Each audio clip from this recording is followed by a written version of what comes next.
एक ऐसा पत्थर जिसने बड़े बड़े साम्राज्यों को बनाया भी और फिर हमेशा के लिए खाक में मिला दिया। स्वागत है आपका इस एक्सप्लेनर में, जहां हम बात करेंगे दुनिया के सबसे कुख्यात, रहस्यमयी और खून से सने हीरे कोहिनूर की। ये कोई मामूली चमकता हुआ रत्न नहीं है, बल्कि ये बादशाहों के कत्ल, लालच और विशाल सल्तनतों के पतन का एक जीता जागता गवाह है। आज हम उन सोर्स मटेरियल्स और ऐतिहासिक दस्तावेजों को खंगालेंगे जो इस बेशकीमती पत्थर की एक बिल्कुल ही अलग और कहूं तो थोड़ी खौफनाक तस्वीर पेश करते हैं। अगर मुझे राजा से बात करने का मौका मिला तो शायद मैं उन्हें कोहिनूर हीरा भारत को लौटाने के लिए कहूंगा। न्यूयॉर्क शहर के मेयर जौरहान ममदानी का ये बयान इस बात का पक्का सबूत है कि सदियों पुराने इस विवाद में आज भी कितनी आग बाकी है। मतलब एक ऐसा पत्थर जो आज के मॉडर्न टाइम में भी इंटरनेशनल पॉलिटिक्स के सेंटर में है। ये डिमांड साफ दिखाती है कि इस गहने को लेकर आज भी कितनी खींचतान मची हुई है। लेकिन ये हीरा असल में है किसका? इसका असली मालिक कौन है? इसे समझने के लिए हमें इतिहास के पन्नों को थोड़ा पीछे ले जाना होगा, सीधा साल 1304 में।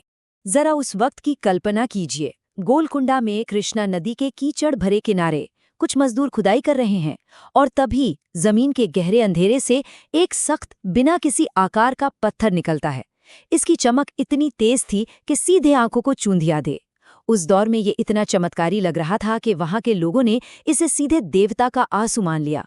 उनका पक्का विश्वास था कि ये एक ऐसा जादुई पत्थर है जिसमें पूरी की पूरी सल्तनतों को बनाने या उन्हें हमेशा के लिए मिटा देने की ताकत है। शुरुआती सालों में इस पत्थर को लेकर लोगों में एक गहरी श्रद्धा थी।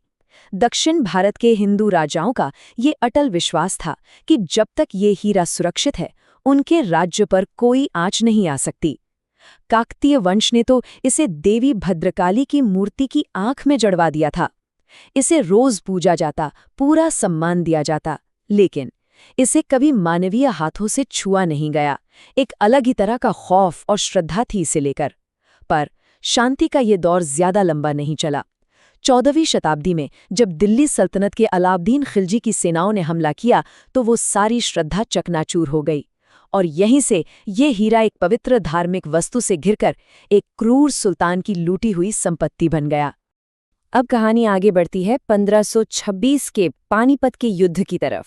तोपों की कान फाड़ देने वाली गर्जना के बीच बाबर ने दिल्ली सल्तनत को ढहा दिया और जब उसने दिल्ली के शाही खजाने पर कब्जा किया तो सोनी चांदी के ढेरों के बीच उसकी नजर इसी रोशनी बिखेरते पत्थर पर टिक गई। बाबर के लिए ये सिर्फ कोई दौलत नहीं थी, ये एक दैवीय संकेत था। उसने इसे अपनी नियति मान लिया और बस यहीं से एक खौफनाक किस्मत मुगलों के साथ हमेशा के लिए बंध गई। अब ये सिर्फ एक पत्थर नहीं बल्कि पावर का सबसे खतरनाक सिंबल बन चुका था। अब अगर आप इतिहास के पन्नों को ध्यान से पढ़ें तो एक बड़ा ही हैरान करने वाला पैटर्न सामने आता है। जिन शासकों ने इस हीरे को अपनी सत्ता का जुनून बनाया, उन्हें भयानक तबाही का सामना करना पड़ा। जैसे हुमायूं ने ज्योतिष पर भरोसा किया और अपना साम्राज्य खो बैठा। बाद में शाहजहां ने अपने अहंकार में इसे मयूर सिंहासन यानी तख्त-ए-ताऊस में सबसे ऊपर सजाया और एंड में उसे अपनों से ही धोखा मिला। इसके ठीक उलट शेर शाह सूरी और 13 साल के युवा अकबर जैसे शासकों ने इस पत्थर को कोई भाव ही नहीं दिया। उनका मानना था कि हुकूमत न्याय से चलती है, किसी चमचमाती पत्थर से नहीं। और कमाल की बात देखिए, इन्हीं लोगों ने सबसे मजबूत और स्थिर युग का निर्माण किया। ये पैटर्न कोहिनूर के शापित होने की बात को काफी हद तक सही साबित करता है। खैर, शाहजहां के उसी अहंकार ने अंततः मौत को दावत दी। मयूर सिंहासन की खबर ईरान के खूंखार शासक नादिर शाह तक पहुंच गई। जब नादिर शाह ने दिल्ली में कत्लेआम मचाया और इस हीरे को पहली बार देखा तो वो पूरी तरह से इसके सम्मोहन में फंस गया। उसी ने इस पत्थर को वो नाम दिया जिससे आज हम सब वाकिफ हैं, कोहिनूर। फारसी में इसका मतलब होता है रोशनी का पहाड़।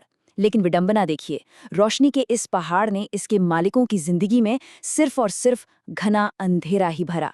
अब तक ये हीरा सम्राटों की हत्याओं का एक ऐसा जीता जागता गवाह बन चुका था जिसकी चमक खून से और भी तेज हो रही थी। इस शापित पत्थर की एक्चुअल कीमत क्या थी? इसका अंदाजा आप 1750 में फारसी इतिहासकार मोहम्मद मारवी के इस स्टेटमेंट से लगा सकते हैं। इसे हीरे का पहला ऑफिशियल लिखित जिक्र माना जाता है। जरा इस बात की गहराई को समझिए। एक छोटे अंडे के आकार का महज एक पत्थर और उसकी कीमत इतनी ज्यादा कि वो पूरी दुनिया की आबादी को 2.5 दिनों तक खाना खिला सके। मतलब अनबिलीवेबल है ना। ये कोई नॉर्मल दौलत नहीं थी। ये एक ऐसा पागलपन था जो किसी के भी दिमाग को भ्रष्ट कर दे। और यही वजह है कि इसके लालच ने बड़े बड़े सम्राटों को हत्याओं और धोखे की तरफ धकेल दिया। 1739 से लेकर 1813 तक ये पत्थर एक पूरी खूनी भूल भुलैया से गुजरा। नादिर शाह इसे लूट कर तो ले गया, लेकिन जल्द ही उसके अपने ही तंबू में उसकी बेरहमी से हत्या कर दी गई। वहां से ये हीरा उसके पोते शाहरुख मिर्जा को मिला, फिर अफगान शासकों के बीच सत्ता के खूनी खेल का हिस्सा बना और फाइनली 1813 में महाराजा रंजीत सिंह के हाथों पेशावर पहुंचा। ये जो तेजी से बदलता हुआ इतिहास है ना, ये साफ दिखाता है कि कैसे इस रोशनी के पहाड़ ने उन सभी फारसी, अफगान और सिख शासकों को पूरी तरह से निगल लिया जिन्होंने इसे अपनी ताकत बनाने की कोशिश की। फिर दौर आया 1843 का। शेर पंजाब महाराजा रंजीत सिंह की मृत्यु के बाद वो विशाल सिख साम्राज्य ताश के पत्तों की तरह ढहने लगा। भयंकर उथल पुथल मची हुई थी और इसी गहरी साजिशों के बीच महज 5 साल के एक मासूम बच्चा महाराजा दिलीप सिंह को पंजाब के सिंहासन पर बिठा दिया गया। सोचिए, एक छोटे से बच्चे के कंधों पर एक टूटते हुए विशाल साम्राज्य का बोझ। और ठीक इसी वक्त ब्रिटिश हुकूमत गिद्ध की तरह पंजाब के उपजाऊ राज्य पर नजरें गड़ाए बैठी थी। एक असहाय बच्चे का राजा बनना उनके लिए तो जैसे एक सुनहरा मौका था। ब्रिटिश साम्राज्य ने इसके बाद जो किया वो सिर्फ एक सैन्य विजय नहीं थी। दूसरे एंग्लो सिख युद्ध में जीतने के बाद अंग्रेजों ने बहुत ही ठंडे दिमाग से उस बाल राजा को उसकी मां से अलग कर दिया। उसे पूरी तरह से अकेला करके एक किले में भारी निगरानी में कैद कर दिया गया। और इसके तुरंत बाद लॉर्ड डलहौजी सीधा लाहौर के शाही खजाने यानी तोशेखाने पहुंचा। वहां बिना किसी रोक टोक के उसने उस शापित पत्थर पर कब्जा कर लिया। मतलब एक साम्राज्य ने एक बच्चे की लाचारी का सीधा फायदा उठाया और हीरे को एक पानी के जहाज HMS मीडिया के जरिए हमेशा के लिए भारत से दूर भेज दिया गया। आपको पता है, ऐतिहासिक दस्तावेजों के मुताबिक जब लॉर्ड डलहौजी ने लाहौर में उस हीरे को पहली बार अपने हाथों में उठाया था, तब उसका वजन एक विशाल 190.3 कैरेट था। ये कोई आम पत्थर नहीं था। इसका साइज और वजन इतना ज्यादा था कि ये बिल्कुल किसी दूसरी ही दुनिया का लगता था। लेकिन इसका असली भारीपन सिर्फ इसके कैरेट में नहीं था, बल्कि इसके भीतर दबे सदियों के इतिहास और खून में भी था। साल 1850 में जब ये भारी भरकम हीरा लंदन में महारानी विक्टोरिया के सामने पहुंचा, तो इसकी किस्मत को एक बार फिर से जबरदस्ती बदल दिया गया। पश्चिमी सुंदरता के पैमानों पर इसे खरा उतारने के लिए डच फर्म कोस्टर को काम पर रखा गया। अगले 38 दिनों तक इस प्राचीन पत्थर को मशीनों पर बेरहमी से काटा, पीसा और तराशा गया। अगर गहराई से सोचे तो ये पूरी प्रोसेस असल में उपनिवेशवाद यानी कॉलोनियलिज्म का एक बहुत ही स्ट्रॉन्ग रूपक है। ये दिखाता है कि कैसे एक ताकतवर साम्राज्य सिर्फ जमीन ही नहीं छीनता, बल्कि वो दूसरे देशों की चुराई गई विरासतों और इतिहास को भी अपने हिसाब से काटकर एक नया ही आकार दे देता है। और 38 दिनों की आक्रामक कटाई के बाद क्या हुआ? वो विशाल 190.3 कैरेट का प्राचीन हीरा घटकर सिर्फ 108.93 कैरेट का रह गया, यानी इसका लगभग आधा हिस्सा। इसका सदियों पुराना रूप लंदन के एक कारखाने की फर्श पर धूल बनकर उड़ गया। केवल एक पश्चिमी ताज में फिट होने के लिए इसकी असली पहचान मिटा दी गई और फिर इसे ब्रिटिश रानी के शाही ताज में जड़ दिया गया। इस पूरी कहानी में जो सबसे डार्क और दिलचस्प बात है, वो है शाही घराने का ये अंधविश्वास।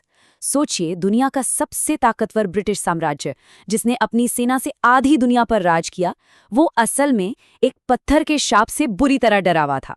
राजघराने को इसके खूनी इतिहास का इतना ज्यादा खौफ था कि एक सख्त रूल बना दिया गया कि इस हीरे को केवल रानियां ही पहनेंगी। उनका पक्का मानना था कि जो भी पुरुष कोहिनूर को पहनेगा उसका विनाश तय है। लेकिन महिलाओं पर इसका कोई असर नहीं पड़ेगा।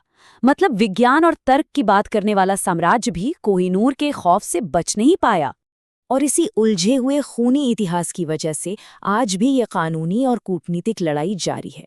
1947 में भारत की आज़ादी के बाद से ही इसे वापस लाने की लगातार डिमांड उठ रही है। 1953 में भी एक ऑफिशियल रिक्वेस्ट की गई थी, जिसे ब्रिटेन ने सीधे तौर पर रिजेक्ट कर दिया। उनका जो डिफेंस है ना, वो वाकई अजीब है। ब्रिटेन का दावा है कि ये कोई लूट या चोरी नहीं थी, बल्कि ये 13 साल के एक हारे हुए, डरे हुए और अकेले कैद राजा दलीप सिंह द्वारा ईस्ट इंडिया कंपनी को अपनी मर्जी से दिया गया एक लीगल गिफ्ट था। जरा सोचिए, एक मासूम बंदी राजा द्वारा दुनिया की सबसे कीमती चीज का तोहफा। यही अजीबोगरीब तर्क आज भी इस तीखी बहस का मेन रीजन बना हुआ है। इन सभी दस्तावेजों और इतिहास को खंगालने के बाद आखिर में एक बहुत ही गहरा सवाल उठता है। अगर एक ताकतवर साम्राज्य युद्ध में हारे हुए एक अकेले बच्चे से उसकी अमूल्य कलाकृति कागज के एक टुकड़े के जरिए हमेशा के लिए छीन लेता है, तो आज के मॉडर्न वर्ल्ड में वो चुराया हुआ इतिहास वास्तव में किसे सौंपा जाना चाहिए? कोहिनूर सिर्फ एक चमकता हुआ हीरा नहीं है, ये एक अनसुलझा सवाल है। एक ऐसा सवाल जो उन सभी ताकतवर साम्राज्यों से कहीं ज्यादा समय तक जिंदा रहा है, जिन्होंने भी इसे अपनी मुट्ठी में कैद करने की कोशिश की। इस बारे में आपकी क्या राय है?